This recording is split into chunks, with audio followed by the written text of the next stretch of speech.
My daughter's name is Emani Dior.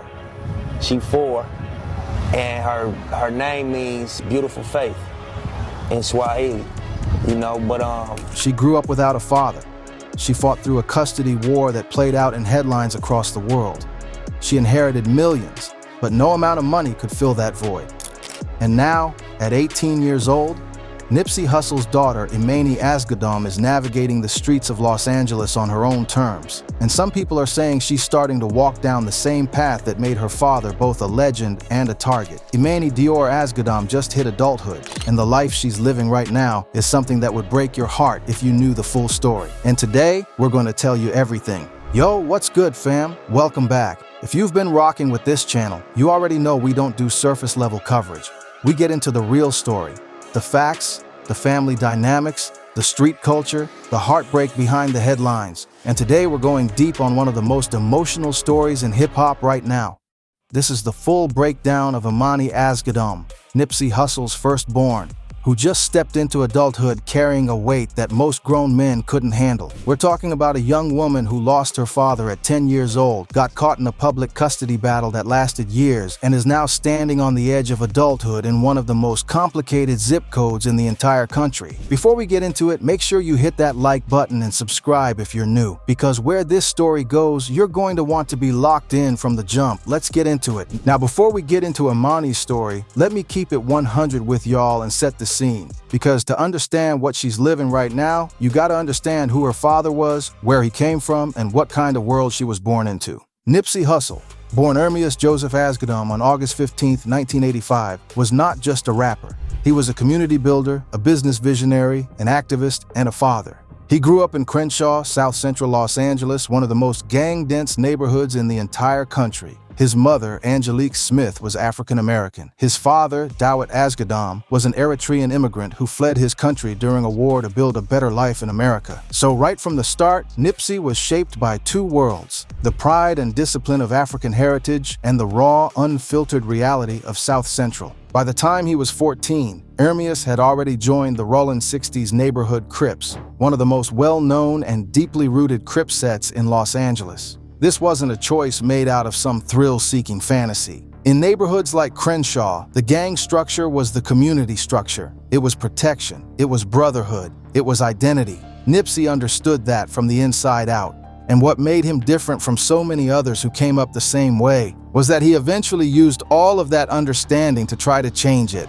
He started rapping. He started owning property on Slauson Avenue. He opened the Marathon clothing store, literally buying back the block he grew up on. His 2018 debut album, Victory Lap, was nominated for a Grammy. He was having serious conversations with law enforcement and city officials about gang intervention programs. He had cracked the code, how to come from that world and elevate it from the inside. And he was doing all of it while being a father. But here's where we got to address the painful part of the story. On March 31st, 2019, Nipsey Hussle was shot and killed in front of his own store, the Marathon Clothing, on Slauson and Crenshaw. He was 33 years old. His killer, Eric Holder, was a man from the same neighborhood, even affiliated with the same gang. The senselessness of it shook the entire hip-hop community and beyond, and it left behind two children who would have to grow up without their father. One of those children was his daughter, Emani Dior Asgodom. She was 10 years old. So check it. November 9th, 2008. That's the day Nipsey Hussle became a father for the first time. Emani Dior Asgodom was born to Nipsey and his then-girlfriend, Tanisha Foster. At the time, Nipsey was 23 years old, still grinding in the underground rap scene, putting out mixtapes and building what would eventually become an empire. He wasn't famous yet, he wasn't wealthy yet, but by all accounts, the moment that little girl came into the world, something in him shifted permanently.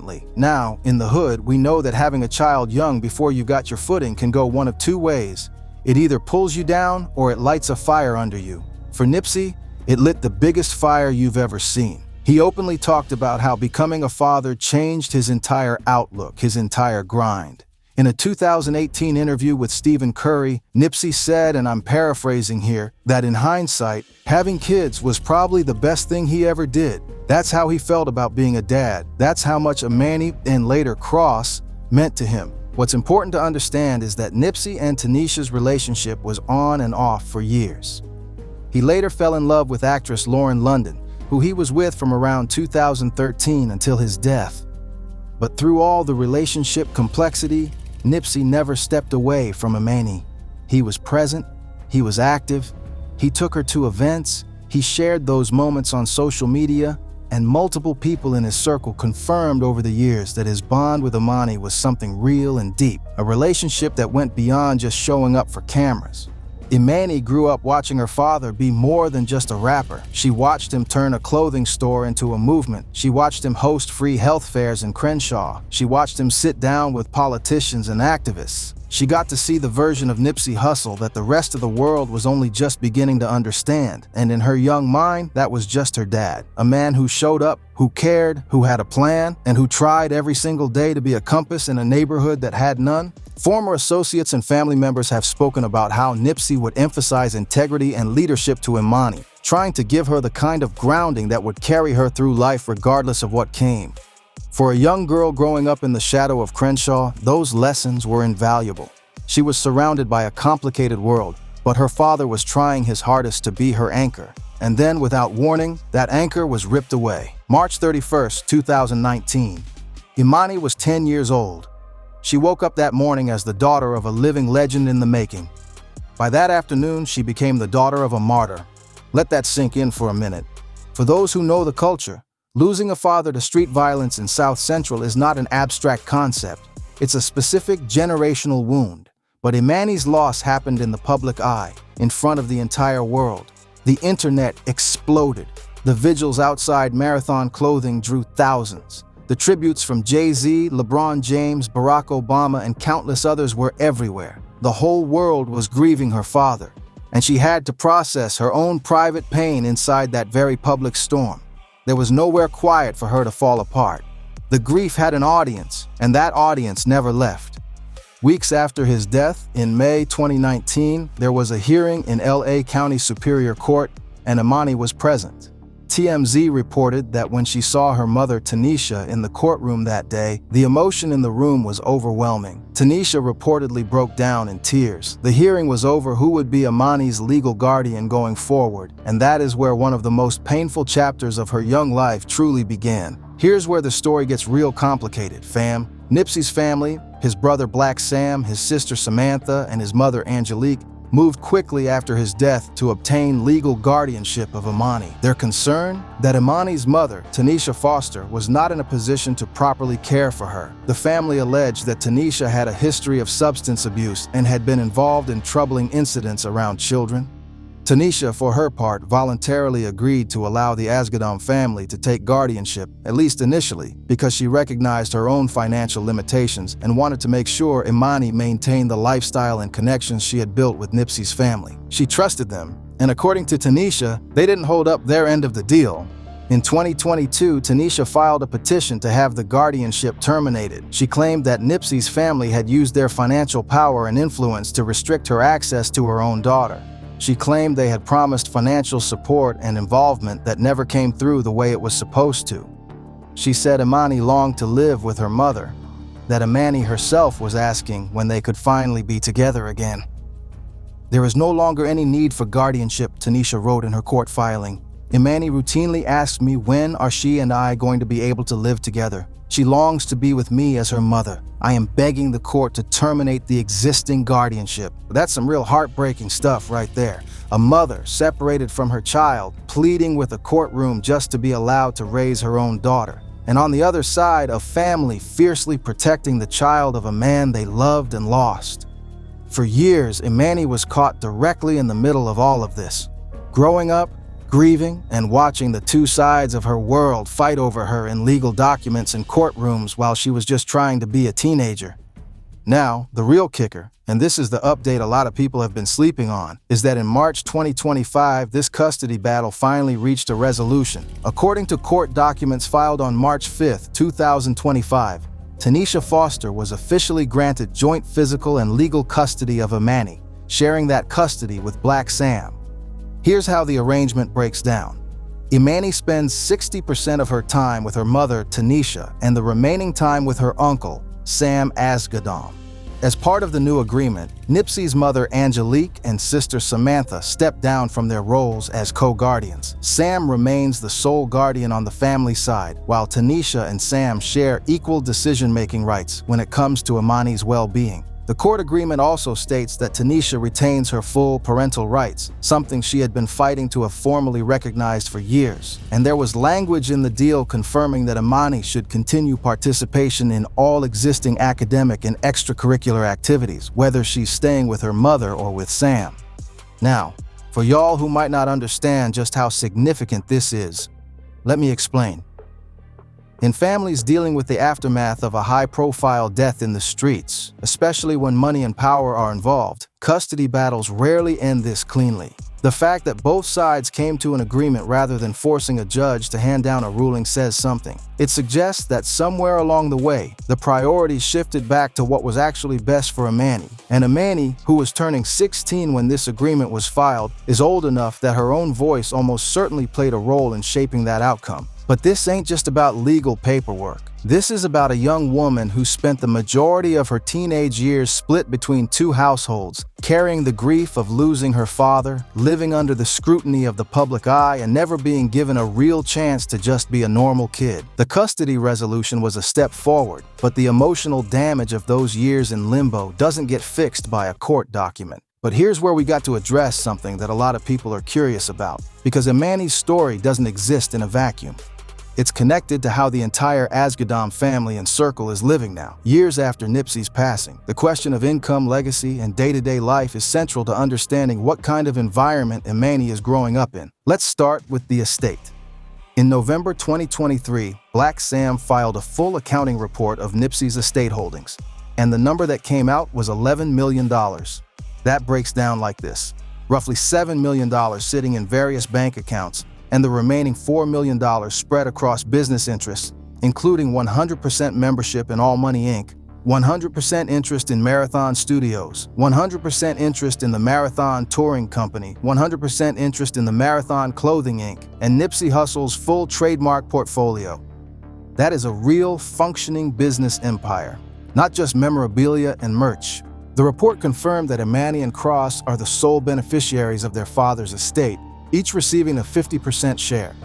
Because Cross is still a minor, his share is being managed on his behalf by his mother, Lauren London, which technically makes her a part owner of Nipsey's businesses. Emani's share has been managed through the guardianship arrangement with Black Sam. Black Sam has been the engine keeping Nipsey's legacy alive from a business standpoint. The Marathon Clothing is still operational, both the physical store on Slauson and the online shop. Black Sam also confirmed the development of a Marathon Burger restaurant near the original Marathon Clothing location, a fast food concept built on the very same block where Nipsey laid his foundation. That kind of expansion tells you the Asgodom family isn't just coasting on legacy money, they are actively building. Beyond the business side, Black Sam has teased the possible release of new Nipsey Hussle music in 2025, unreleased material that Nipsey worked on before his death. Sam has been careful about it, making clear publicly that if Hussle didn't actually do the verse or work with someone or put together the blueprint for the project, they're not releasing it. That integrity around his brother's legacy is worth noting. He is not trying to cash in on anything Nipsey didn't personally put his stamp on. Lauren London, for her part, has been one of the most public faces of carrying the marathon forward. In 2024, she partnered with Microsoft, Earn Your Leisure, and the Marathon Clothing to launch the Nipsey Hussle 100K Pitch Competition, a grant competition giving $100,000 to Black entrepreneurs to help scale their businesses. That initiative was a direct continuation of one of Nipsey's deepest passions, financial literacy and Black ownership. Lauren has used her platform, her acting career, and her position within the estate to keep that mission alive every year. So when you look at the full picture, the estate, the clothing brand, the music catalog, the community programs, the business competitions, Nipsey's family is not struggling financially. Far from it. But here's the thing that matters most when we're talking about Emani specifically. Money doesn't fix everything, not even close. Now let's talk about where Emani actually is right now, because this is what this video is really about. And I want to be real with y'all about what we know and what we don't, because this young woman is still building her identity and deserves some space to do that. What we know is this: Emani Asgodom was born November 9th, 2008. Depending on when you're watching this, she is right around 17, turning 18, stepping across the line into legal adulthood in real time. She has been living in Los Angeles, split between her mother's home and her uncle Black Sam's household as per the 2025 custody agreement. She's been photographed at family events and community gatherings, and from what we can observe on social media, she is growing into a confident young woman who carries her father's look and his energy in a way that is impossible to miss. In November 2024, Emani posted a clip on social media that caught serious attention. Fans and media alike noted how much she resembles Nipsey, and the response from the hip-hop community was overwhelming love. People who knew her father personally, community members from Crenshaw, and fans from all over the world poured into her comments with nothing but support and well wishes. She has her father's eyes, she has his energy, and to people who love Nipsey, watching Emani step into her own is one of the most emotional things the culture has witnessed in years. There is something about seeing a piece of someone you lost still moving through the world that is both beautiful and almost unbearably bittersweet. But here's where we gotta keep it 100, because this ain't just a feel-good story, and the title of this video wasn't written by accident. There are real concerns circulating about what Emani's life looks like on the street level. Growing up in South Central with Crip culture embedded in her family's DNA, her father was rolling 60s, her uncle Black Sam was deeply rooted in that same world. The reality is that the cultural environment Emani is growing up in has not changed just because her father preached transformation. Nipsey himself spent years trying to step back from that life while still being connected to it. He brokered gang truces, he worked with police departments, he tried to buy back the block and turn it into something different. But the streets around Slauson and Crenshaw don't just transform overnight because a legend said they should. Emani is a teenager growing up in those same streets with those same cultural pressures without her father there to guide her through it.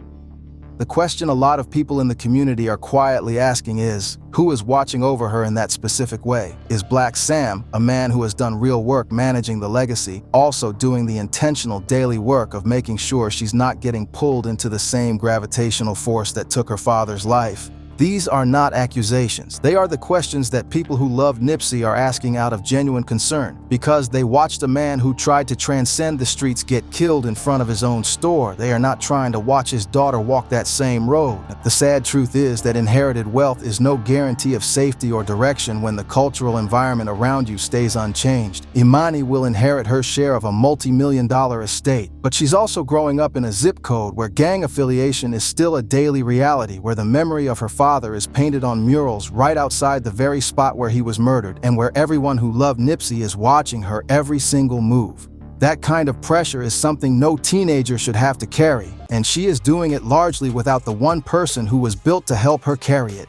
Think about what it means to walk into a room in Crenshaw with the last name Asgodom. Think about what it means to go to school, to hang out with friends, to just exist as a teenager, while every adult in your orbit either works for your father's estate, grew up in his shadow, or knows every detail of his murder. Emani cannot separate herself from that history because the history lives on every corner of the neighborhood she calls home.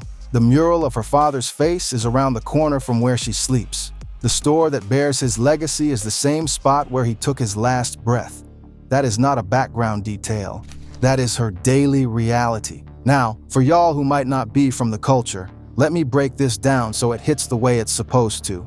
In communities like Crenshaw, legacy is everything. When your father is Nipsey Hussle, you are not just his daughter. You are a symbol. You represent something to thousands of people. Everywhere Emani goes in that neighborhood, people see her and they see him. That is both a blessing and a burden at the very highest level. The blessing is the love. No one is going to let anything happen to Nipsey's daughter. Not on that block, not in that community. She has a protective circle that most young women in South Central could never imagine. The Crenshaw community, the extended Rollin 60s family, the business people Nipsey built real relationships with, the activists he worked alongside, they all have a stake in making sure his children are okay. That protection is genuine, but the burden is equally real. Because with that protective circle comes a culture, and that culture includes the same norms, values, and gravitational pull that Nipsey himself spent his last years trying to slowly reform, that without ever fully being able to leave. You cannot be Nipsey Hussle's daughter in Crenshaw and be completely insulated from what Crenshaw is. That is not how any of this works.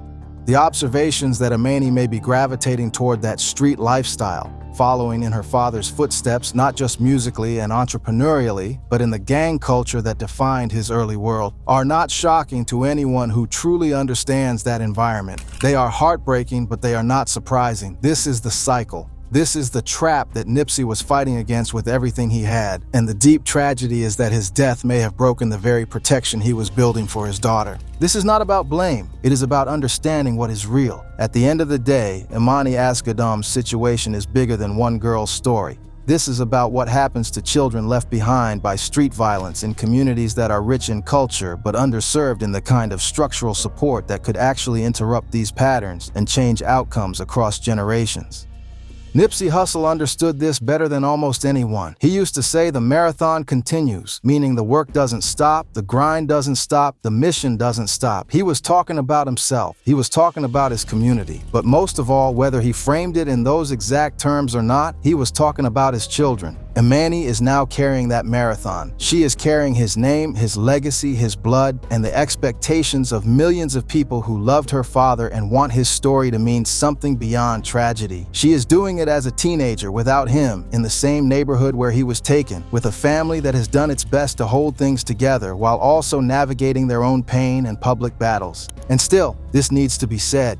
She is here. She is standing. Every birthday, every public appearance, every video clip she posts is proof that she is moving forward. For a child who lost her father at the age of 10 in the way that she did, in front of the entire world, that forward motion is not a small thing. That is everything. The real question is whether the systems around her, the family, the estate, the community, the legacy infrastructure Nipsey spent his life building, are doing the deep, intentional work required to help Emani become the woman her father believed she was capable of being, the one he was investing in before he was taken. Grief does not run on a schedule. And growing up in the public eye, with no room to grieve quietly, with a whole culture watching and projecting expectations onto you, that kind of pressure can push a young person in directions that no amount of money or legacy can course correct on its own. Emani needed more than a guardianship arrangement. She needed consistent, intentional mentorship. She needed space to figure out who she is outside of her father's story. She needed, and still needs, people around her who love her for Emani, not just for what she represents to the culture. Because Nipsey Hussle didn't just leave behind an $11 million estate. He left behind a daughter who, in the next few years, is going to make the decisions that define the rest of her life. And the marathon he started, the real one, the one that was always about people, not just music, depends on her being okay. Look, fam, Emani's story doesn't have a clean ending yet, and that's exactly what makes it so important to talk about. She's not a closed chapter. She is a young woman right now in real time, figuring out who she is and what her life is supposed to mean. She has access to wealth that most people in her neighborhood will never see. She has a support system built around one of the most beloved names in hip-hop history. But she also has wounds that no dollar amount can close, and a road ahead that requires a lot more than money to navigate with any kind of grace. Nipsey Hussle spent his whole career telling the world that ownership, community, and perseverance could beat the odds. He was the proof of concept. And now his daughter is the next test of that theory. At the end of the day, we want to see Emani win. The culture wants to see her win, not as Nipsey's daughter, but as Emani Asgodom, standing on her own, building something that makes his spirit proud. The marathon continues, and right now, more than ever, it continues through her. What are your thoughts on Emani's story and what her future holds? Drop it in the comments. I genuinely want to hear from y'all on this one. And if this video hit different for you today, make sure you smash that like button and tap the video on screen for more deep dives just like this one. We appreciate every single one of you who rides with us. Peace.